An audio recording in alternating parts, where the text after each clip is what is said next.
안녕하세요, 재미주입니다. 좋아요, 구독, 알림 꼭 부탁드릴게요. 오늘 새벽 놀라운 소식이 전해졌습니다. 한국이 어떤 나라와 수교를 맺게 되었다는 것인데요. 한국은 이미 192곳의 나라와 수교를 맺고 있고 새로운 나라와 수교를 맺는다는 건 놀랄만한 일도 아닌데 지금 이 소식이 한국을 떠들썩하게 만드는 이유, 이 나라가 대표적인 북한의 형제국이기 때문입니다. 왜 갑자기 북한의 형제국은 한국과 수교를 맺은 걸까요? 그 이유를 알아보겠습니다.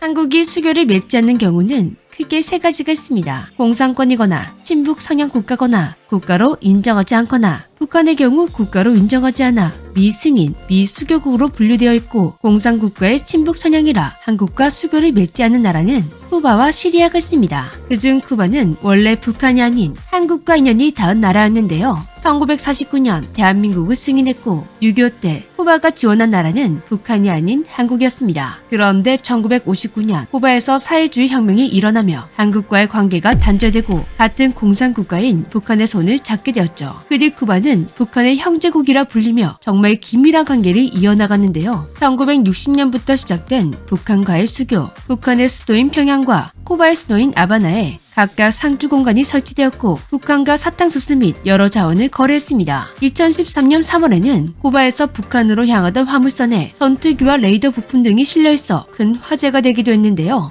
이 정도면 형제 나라라 불릴만 하죠. 그런데 지난밤 이런 쿠바가 형제국인 북한에 알리지도 않고 대한민국과 64년 만에 재수교를 발표했습니다. 이로써 쿠바는 한국의 193번째 수교국이 되었는데요. 이제 유엔 회원국 중 한국과 수교를 맺지 않는 나라는 시리아뿐입니다. 그런데 쿠바는 왜 갑자기 북한에게 알리지도 않고 대한민국과 수교를 맺게 된 것일까요? 관계자의 말에 의하면 쿠바는 오래전부터 한국과 수교를 맺고 싶어 했다고 합니다. 하지만 북한의 눈치 때문에 그동안 할 수가 없었던 것이죠. 2018년 쿠바 국가평의회 의장이 방북하여 김정은과 회담을 가질 정도로 두 나라가 가깝게 지내왔기 때문인데요. 하지만 더 이상 한국과의 수교를 미룰 수 없었던 것인지 아니면 최근 북한의 심각한 내부 사항을 의식한 것인지 쿠바는 북한 모르게 미국 뉴욕에서 한국, 쿠바, 유엔 대표부가 외교 교환을 교환하는 방식으로 공식 외교 관계를 수립했다고 합니다. 우리나라는 2000년대 초반부터 지금까지 20여 년 동안 모든 정권이 쿠바와 수교를 맺기 위해 노력을 해왔는데요. 그 노력의 결실이 드디어 맺힌 것입니다. 외교부는 쿠바와의 외교 수립은 대중남미 외교 강화의 전환점이 될 것이며 글로벌 중추 국가로서 외교 지평을 확장하고 양국 간의 경제협력 확대, 우리 기업 진출 지원을 위한 제도적 기반을 마련함으로써 양국 간의 실질 협력 확대에 기여할 것이라고 기대하고 있습니다. 현재 쿠바에는 한인들도 살고 있습니다. 그들은 일제감정기 때 이주한 한인들의 후손들인데요. 양국은 상호 상주 공간을 개설하는 등 수교 후속 조치를 협의해 나갈 예정이라고 합니다. 다만 이번 수교가 쿠바와 북한의 관계에 어떤 영향을 줄지는 미지수라고 하는데요. 쿠바도 어느 정도 각오하고 벌린 일이라고 하니 북한이 어떤 반응을 보일지 지켜봐야 할 것 같습니다. 쿠바가 북한이라는 위험 요소를 감수하고 왜 그토록 한국과 수교를 간절히 바라왔던 것인지 그동안 있었던 한국과 쿠바 인연을 정리해보도록 하겠습니다.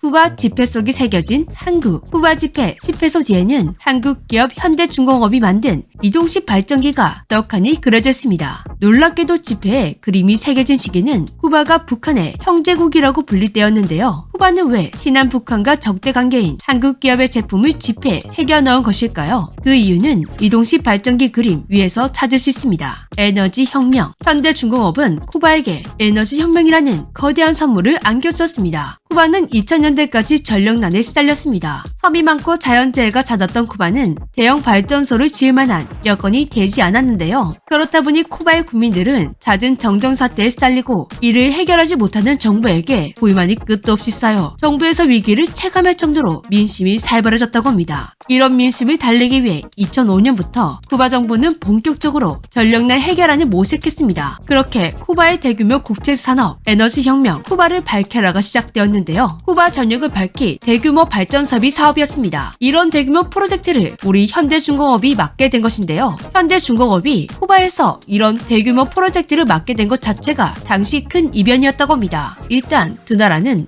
미수교 상태이고 심지어 쿠바는 친북 국가 그리고 당시 경쟁에 참여한 글로벌 기업들에 비해 현대중공업은 이제 막 중남미 진출을 준비하던 초짜 기업에 부유가 있기 때문입니다. 이런 악조건에도 불구하고 쿠바가 현대중공업의 손을 잡은 이유는 현대중공업이 준비한 강력한 무기 덕분이라고 하는데요. 그 무기란 부지런함, 성실함, 그리고 창의성이었습니다. 일단 현대는 협상 전 쿠바의 사항을 철저하게 조사했습니다. 쿠바의 환경은 딱 봐도 대형 발전소를 짓는 것도 관리하는 것도 어려운 환경이었죠. 그래서 현대중공업은 자체 개발한 컨테이너형 이동식 발전기를 협상안으로 내어놓았습니다. 또한 24시간 항시 대기하며 쿠바에서 어떤 질문이 날라와도 신속하게 응답해 주었는데요. 약점을 미리 파악하는 부지런함, 항상 고객의 니즈에 응답하는 성실함, 남들과 다른 제품을 제안하는 창의성, 이 강력한 무기들이 제대로 통한 것입니다. 현대는 2005년부터 2007년까지 총 664기, 125kW 규모의 전력을 발생시킬 수 있는 발전기를 판매했고 8억 5천만 달러를 벌었습니다. 이는 당시 우리나라가 쿠바에 수출하는 금액의 5배나 되는 돈이었죠. 그리고 당시 또 다른 이변이 있었는데요. 쿠바는 원래 외상거래가 관행화된 나라라 선수금을 주지 않기로 유명한 나라였는데 이례적으로 카스트로 의장이 직접 현대에게 10%의 선수금을 지급하라는 명령을 내렸다고 합니다. 관행을 깨고 선수금까지 먼저 주다니 쿠바가 전력 문제 해결에 그만큼 절박했구나 싶으면서도 현대 제품이 진짜 마음에 들었나 보다 라는 생각이 들기도 합니다. 당시 카스트로 의장은 건강이 좋지 않은 상황에도 건설 현장에 계속 방문하여 사람들을 격려했습니다. 그는 한국인들이 일하는 모습을 보고 크게 감명을 받아 이런 말이 남기기도 했습니다.